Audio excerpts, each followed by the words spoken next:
मुद्रार दुई पार्श्व माने किछि एमिति मूवी तैयारी करा जाए जोटा कि समाज रो कहानी को नेइकिरी परिवेशित हुए आउ किछि मूवी तैयारी हैला परे ता द्वारा समाज प्रभावित हुए।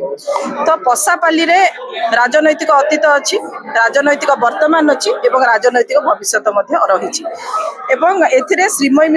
मिश्र ही रही नाही। रागिनी गोटे भूमिका रे सी काम करिछि एवं रागिनी होछि गोटे एभली चरित्र जी कि घरर लक्ष्मी किंतु ताकू दुर्गा एवं कालीर रूप नवा पई पड़िछि कहीं राजनैतिक पसापाली रे से पेशी हो जाइछि। ता परिवार उपरे आंच आसीछि, राजनैतिक दल उपरे आंच आसीछि, सरकार उपरे आंच आसीछि, तेणु करी से लक्ष्मी रु दुर्गा हवा पई कि बाध्य होइछि। एवं मु धन्यवाद देबी हमर डायरेक्टर सार को, संजय नायक सार को, प्रोड्यूसर सार को कि एते सुंदर भाबरे ए मूवीटी करिबा पय तांको मुंडरे आगो गोटे से चिंताधाराटा आसिला काहेकि ना बॉलीवुड रे आमे देखिचु अनेक वेब सीरीज अनेक मूवी हेची राजनैतिक स्टोरी को नेकिरी एवं लोकंग द्वारा आदृत मध्य हेची किंतु ओडिसा रे एटा प्रथम थर पय होची आगुरु हेतिला किंतु एते रजिस्टर्ड हे नथिला। ए मूवीटी केवल भगवान आशीर्वाद दर्शक भल पाइबा एवं आपण भली मीडिया बंधु मानकर माने अपार सहयोग जो ही आज लोकंक पाखरे ए फिल्म रो नाटी पूरा जाई पहुंची पारिছে एवं समस्ते जानुचंती जे आगु को गोटे पसापाली बोली मूवी आसीबो जोथरे राजनैतिक कहानी रहिछि। पसापाली रे जे तो आपण बीजेडी रे थिले बीजेडी राजनीति करछन तो 20 वर्ष कभी सुना जाछि बीजेडी दलर किछि गुमर किछि झलक मध्ये देखिबा को मिलिबो तुम एक निर्दिष्ट व्यक्ति विशेष पांड्यान को विषय रे मध्ये चर्चा देखंतु राजनैतिक उत्थान पतन समस्त लाइफ रे आसी जो माने राजनीति करिसंती किंतु केबे भी राजनीति रे रिवेंज नवा कथा नुह। गोटे सुंदर डायलॉग अच्छी, अगर किसी की हार तुम्हें अगर किसी की बर्बादी तुम्हें अपनी जीत जैसे लगे तो तुमसे ज्यादा बर्बाद और कोई नहीं। आपण सब बेले कर्मफलटा भगवान को ऊपर छाड़ी देवा दरकार। जदि किए कहार केबे भी क्षति करिछि निश्चित भगवान तार रिवेंजटा नियंती। मनीष को रिवेंजफुल माइंड रे केबे भी कोनोसी काम करिवा कथा नुह एवं मु गोटे खोला हृदय रे खोला मन रे मूवी रे एक्टिंग करिछि एवं मो रेस्पोंसिबिलिटी सेते बेले बढ़ी गला जेते बेले मीडिया रो शिरोनामा पलटि गला पसापाली। मु भाबी नथिली जे एते चैलेंजिंग हे जिवो एवं 10 वर्ष परे पुणी मेकअप नहीं पुणी कैमेरा आगे आ गोटे चरित्र रे मते गोटे भूमिका रे अभिनय करिया पड़िबो। सोशल मीडिया पोस्ट किछि दिन बंद अछि फिल्म माध्यम रे पूरा गान दे देखंतु मु फिल्म रे पाखापाखि 3 रु 4 मास हला इन्वॉल्व अछि। मो पाखरे प्रकृत रे कहया को गले सोशल मीडिया ऑपरेशन पई वर्तमान समय नाही एवं जेहेतु गोटे मूवीटी आपणक कांधरे जाउची तेणु करी रेस्पोंसिबिलिटी बढ़ी जाइची। मु तेणु करी कंप्लीट टाइम फिल्म को डिवोट कर मैडम केवल नायिका स्टोरी जते बेले लिखा हैला सेते बेले भी श्रीमयंकर किछि मत निया जाय छै सेते बेले ना स्टोरी किछि योगदान अछि स्टोरी रे कोन श्रीमय मिश्र रो कोनोसी योगदान नाही बरং हमर प्रोड्यूसर गोटे परिकल्पना बोली बही लिखिथिले जोथरे कि अनएम्प्लॉयमेंट एवं अनएम्प्लॉयड लोकंक मन रे जो फ्रस्ट्रेशन से ऊपर गोटे स्टोरी थिला सेटा को मध्य एथिरे गोटे पार्ट रे से जिंस को प्रतिपादित करा जाय छै एवं फिल्म टी होउची एमिति गोटे राजनैतिक स्टोरी जोटा कि केवल ओडिसा रे नुह भारतर प्रत्येक कोण अनुकोण रे सब राज्य रे पॉलिटिकल पार्टी को भितर इनफाइटिंग अच्छी पार्टी पार्टी भितर टसल अच्छी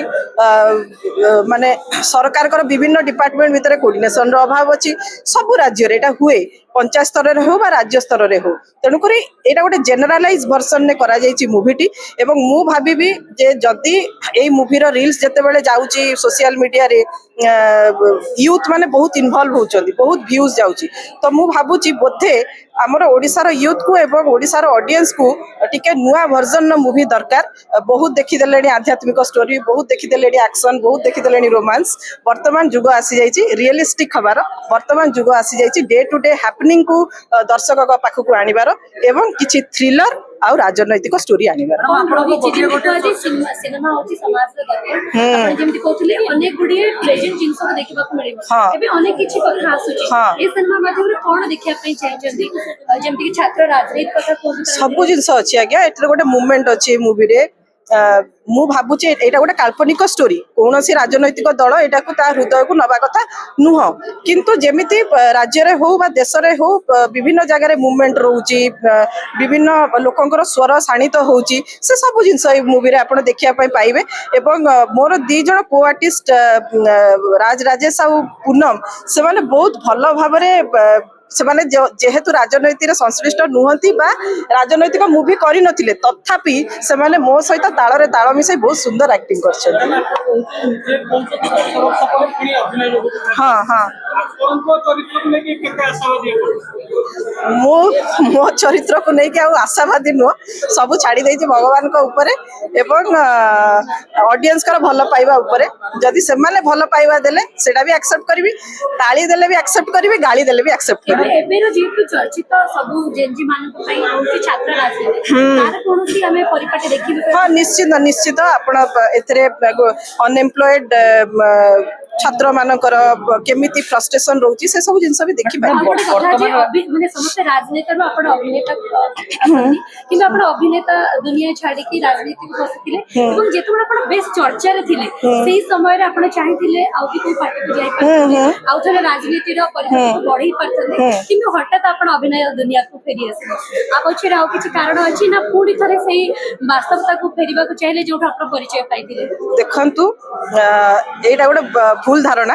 ମୁଁ ପ୍ରଥମେ ଆଗ ରାଜନୀତିକୁ ଆସିଥିଲି ଛାତ୍ର ଜୀବନରେ 2005 ମସିହାରେ ଯେତେବେଳେ ମୁଁ ଶୈଳବାଳା ଓମେନ୍ସ କଲେଜର ପ୍ରେସିଡେଣ୍ଟ ହେଇଥିଲି ଅଭିନୟକୁ ଆସିଥିଲି 2011 ମସିହାରେ ଯେତେବେଳେ ମୁଁ ରିଏଲିଟି ଶୋର ୱିନର ହେଇଥିଲି ତ ଆଗ ରାଜନୀତି ଫେର ଅଭିନୟ ପୁଣି ରାଜନୀତି ପୁଣି ଅଭିନୟ ମାନେ ଏମିତି ସୋପାନ ଦେଇକି ଯାଉଛି ଜୀବନ ଏବଂ ମୁଁ ଭାବୁଛି ଭଗବାନଙ୍କର ଯାହା ସ୍କ୍ରିପ୍ଟ ମୋ ପାଇଁ ଅଛି ମୁଁ ତାକୁ ଏନ୍ଜୟ କରୁଛି ମୁଁ ଏତେ ହର୍ବର ହଉନି वक्त को वक्त देना चाहिए ସମୟକୁ ବି ସମୟ ଦେବାକୁ ପଡେ ସମୟ ଆପଣଙ୍କ ପାଇଁ କଣ ରଖିଛି ସେଟା ଅପେକ୍ଷା କରିବାକୁ କିନ୍ତୁ କିନ୍ତୁ ସମସ୍ତଙ୍କର ଗୋଟେ ସୋସିଆଲ ମିଡିଆରେ ଆପଣ ବି ଦେଖୁଥିବେ ଯେ ସବୁବେଳେ ଶ୍ରୀମୟ ମିଶ୍ରଙ୍କୁ ଚର୍ଚ୍ଚାରେ ରହିବାର ଅଛି ରାଜନୀତି ହେଲାନି ତ ସେଥିପାଇଁ ସିନେମା ଦୁନିଆକୁ ବୋଧେ ଆପଣ ସ୍ୱାଭିମାନ ସହିତ ଯେକୌଣସି କାର୍ଯ୍ୟ କରନ୍ତୁ ନିଜକୁ ଯଦି ଆଗକୁ ବଢେଇବା ପାଇଁ ଚେଷ୍ଟା କଲେ ଆପଣଙ୍କୁ ପ୍ରଶଂସାଠୁ ଅଧିକ ସମାଲୋଚନାର ସମ୍ମୁଖୀନ ହବାକୁ ପଡିବ ଦ୍ୟାଟ୍ ଟୁ ଗୋଟେ ମହିଳା ଯେତେବେଳେ ଆମ ସମାଜରେ ଆଗକୁ ବଢେ ତାକୁ ତାଳି କମ ଗାଳି ଅଧିକ ମିଳେ କିନ୍ତୁ ତାକୁ ମୁଁ ପୁରା ହୃଦୟର ସହିତ ଗ୍ରହଣ କରୁଛି କାହିଁକି ନା ଯଦି ସମାଲୋଚନା ସମୀକ୍ଷା ମୁଁ ଶୁଣିବି ନାହିଁ ଆଗକୁ ବଢି ପାରିବି ନାହିଁ ମ୍ୟାଡାମ ଶେଷରେ ଗୋଟେ ପ୍ରଶ୍ନ ରହିବ ଯେ ବର୍ତ୍ତମାନର ଓଡିଶା ରାଜନୀତି ଉପରେ କିଛି ଅଛି କି ନାଇଁ ନା ମୁଁ କହିଲି ପରା କୌଣସି ସ୍ପେସିଫିକ ରାଜନୈତିକ ଦଳ ବା ସ୍ପେସିଫିକ ସରକାରଙ୍କ ଉପରେ ଷ୍ଟୋରି ନୁହଁ ଏଟା ଗୋଟେ ଜେନେରାଲାଇଜ ଭର୍ସନ